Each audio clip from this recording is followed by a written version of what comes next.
Good afternoon বন্ধুরা, তোমরা সকলে কে কেমন আছো জানাবে। আজকে আমি অনেক দিন পর একটি রান্নার ভিডিও নিয়ে তোমাদের কাছে চলে এলাম। যাই হোক, এই রান্নার শুরুতে আমি পনিরগুলো ভাজছি। দেখো, পনিরগুলো খুব সুন্দরভাবে আমি ভেজে নিচ্ছি। কে যেন গো ডেকেছে আমায়, কে যেন গো ডেকেছে আমায়,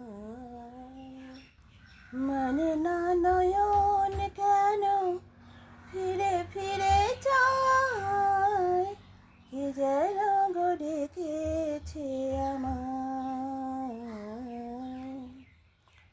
দরদিয়া বলো, দরদিয়া বলো,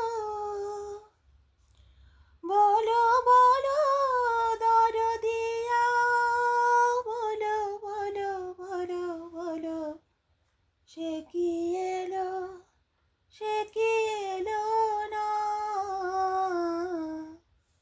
সে কি এলো, সে কি এলো না, এলো না কেন বোঝে না যে মন, এলো না কেন বোঝে না যে মন, মন যদি বোঝে তবু এ নয়ন কেন বোঝে না, মন যদি বোঝে তবু এ নয়ন কেন বোঝে না,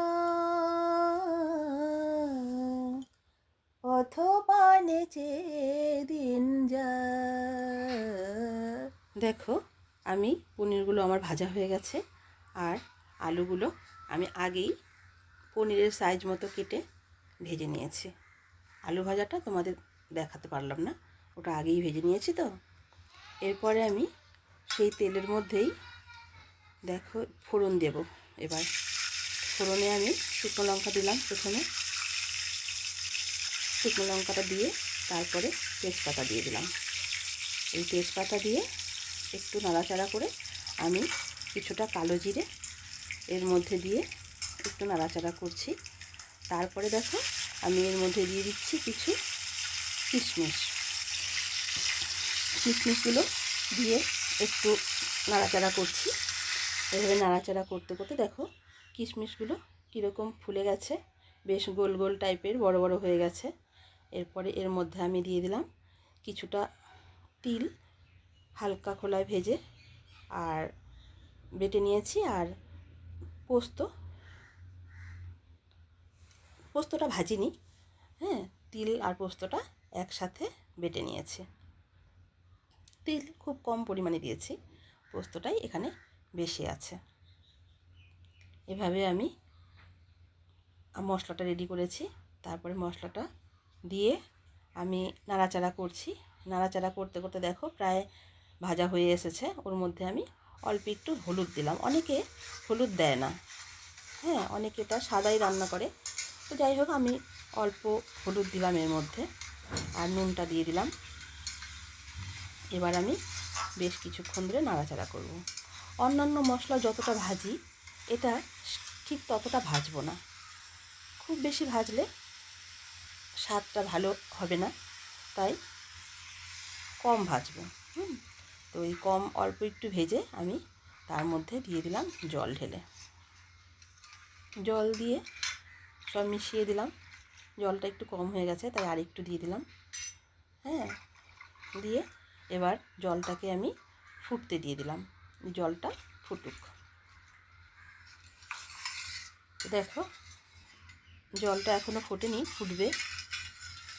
তারপরে আমি এর মধ্যে এই প্রথমে আলুগুলো দিয়ে দিলাম। আলুগুলো ভাজা আছে, মোটামুটি সেদ্ধ আছে, তবুও আলুগুলো দিয়ে দিলাম। আর আলু দিয়ে দেওয়ার পরে কিছুক্ষণ পরে আমি পনিরগুলো ঢেলে দিলাম। তো এই আলু আর পনিরগুলো আমি দিয়েই দিলাম, দিয়ে মেশাচ্ছি। বেশ একটু পনিরগুলো ভেজে রেখেছিলাম, একটু বেশ লেগে লেগে গেছে।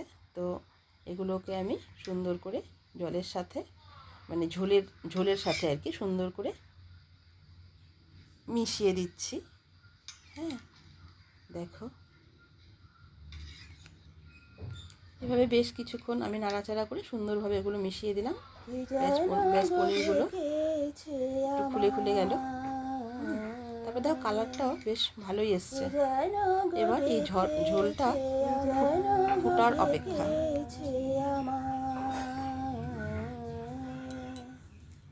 যেন গো ডেকেছে আমার।